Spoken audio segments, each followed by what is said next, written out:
Hi, I'm Marna. This is the Dolls Rescue Channel, and today we are doing the challenge that Dory and I set out of Barbie vehicles. Now that can be anything you want.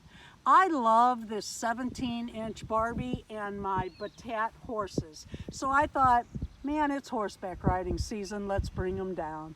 When I was a child and a teenager, this was my vehicle of transportation, my horse and my pony.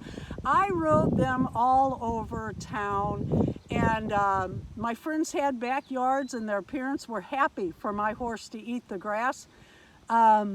We had several of us had ponies, and then we all had horses. It was a lot of fun. You even went to the mall. Yeah, I did. I used to ride my horse to West County Mall and tie him up on the famous bar stair rail. So this is what I have today. I'm anxious to see what Dory has as a host.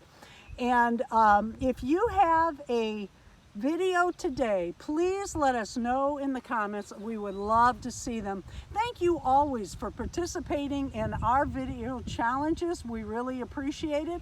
And it's so much fun. Thank you for watching the Dolls Rescue Channel. Please leave a like, a comment. Thank you, Dory, and subscribe.